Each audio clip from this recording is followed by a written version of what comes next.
Olá, queridos, graça e paz. Seja mais uma vez muito bem-vindo aqui no nosso canal Todo Dia com Deus. E nós estamos hoje no capítulo 8 do livro Como Reavivar a Igreja do século 21.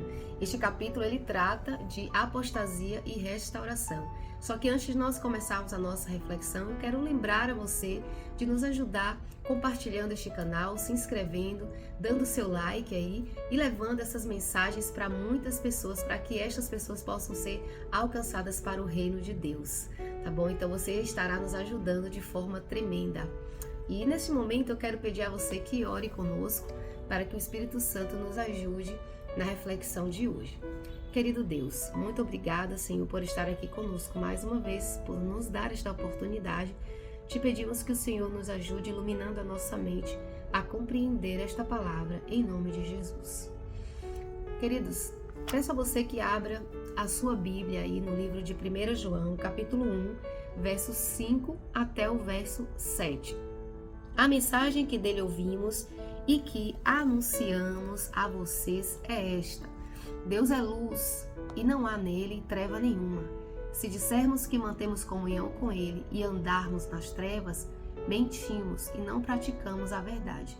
Se andarmos na luz como ele está na luz, mantemos comunhão uns com os outros e o sangue de Jesus, seu Filho, nos purifica de todo o pecado. Após nós lermos estes versos e também o capítulo 8, nós vamos ter uma breve visão sobre os pequenos grupos através de toda a história do cristianismo. Este capítulo ele tem como propósito examinar a morte da igreja de pequenos grupos e também o início da igreja institucional, bem como analisar a restauração da igreja relacional no metodismo. A morte da igreja de pequenos grupos, queridos, ela se dá no fim da era do Novo Testamento. A igreja, ela já estava, foi um período onde a igreja já estava sendo edificada em comunidades. Só que até o fim do primeiro século, o apóstolo João fala que até esse período aí, a igreja, ela tinha como base estas comunidades. Durante 200 anos seguintes, a igreja continuou assim, né, infiltrada neste paradigma de igrejas lares.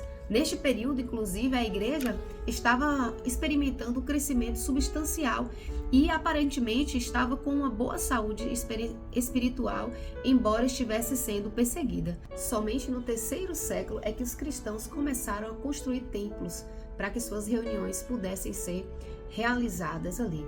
Já no quarto século, com a conversão de Constantino, é que o cristianismo começou a ser tolerado e então se tornou ali a única religião do império. E foi aí nesse período, foi um período bem decisivo, onde a igreja institucional foi realmente estabelecida e os pequenos grupos, melhor dizendo, a igreja dos pequenos grupos morreu, né? Deixou de existir. Com isto, a igreja institucional, ela floresceu por todo o período da Idade Média até a Reforma. E foi na Reforma que surgiram os anabatistas, que foram cristãos que abraçaram a igreja em comunidade. Estes cristãos, eles se reuniam em lares e também em cavernas para estudar a palavra de Deus. E com isso, a gente percebe, através da história, que a igreja só sobreviveu, mesmo sendo perseguida, porque os seus membros faziam parte de pequenos grupos. Eles tinham comunhão uns com os outros, se relacionavam. Acreditamos que virá uma perseguição novamente. E para isto, se quisermos ter uma vitória final, precisamos viver em comunidades relacionais, precisamos ter comunhão uns com os outros. E assim nós nos fortaleceremos e teremos uma vitória com Cristo. Bom, já vimos sobre a morte da igreja de pequenos grupos e agora a boa notícia é que nós vamos ver a história nos contando sobre a restauração do movimento de pequenos grupos da igreja relacional, liderada por John Wesley, grande pregador.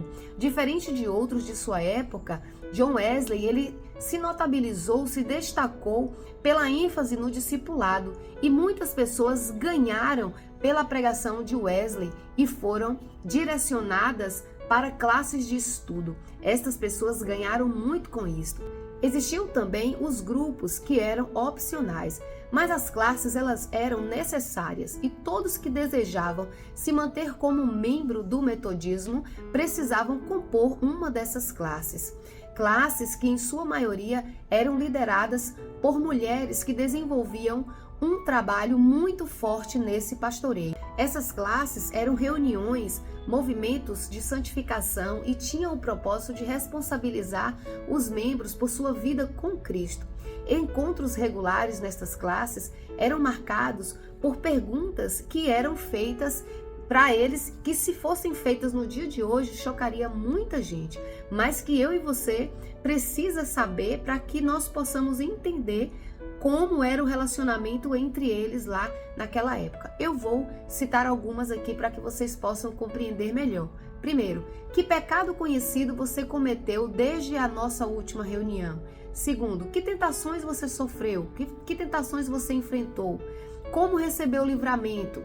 A quarta, o que você tem pensado, dito ou feito e que está em dúvida se é ou não pecado? Você não tem nada que deseja manter em segredo? Olha só, esses eram os tipos de perguntas que eram feitas entre eles nas reuniões. E o autor destaca que essa abertura de perguntas seria impensável para a maioria dos cristãos hoje.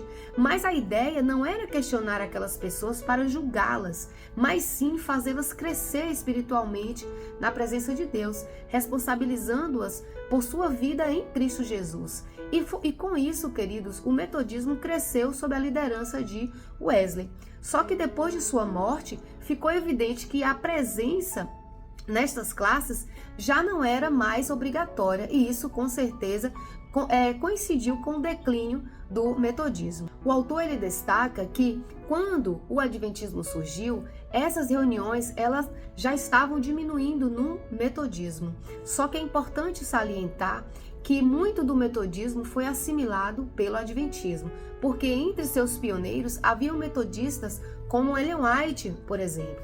No entanto, os métodos que marcaram o pioneirismo adventista não chegaram em nossa igreja sem que fossem sancionados por Deus através das visões proféticas de Ellen White. Portanto, queridos, o adventismo tem raízes muito fortes e viveu essa experiência de restauração. E isso deve nos chamar a atenção para que nós, hoje, possamos viver essa experiência também. A restauração ocorreu na época de Wesley, no metodismo, como em nenhum outro momento desde o declínio da época de Constantino. Esse foi um movimento muito importante do cristianismo, da história do cristianismo e no início também do adventismo, como nós veremos no capítulo seguinte. Portanto, queridos, ao considerar esse processo de restauração que o Espírito Santo vem fazendo na minha igreja e na sua igreja, onde nos encontramos nos nossos pequenos grupos, a história nos anima a buscar o modelo bíblico de uma igreja relacional e discipuladora. E ela nos estimula a crer que o mesmo Deus que operou no metodismo e no início do adventismo é um Deus que também vai agir hoje nas nossas vidas, em mim e em você, para que nós tenhamos um reavivamento e uma reforma genuínos em nossos relacionamentos com Deus e com o próximo, para uma frutífera missão de fazer discípulos. Que Deus te abençoe e te guie para que você continue nesta caminhada.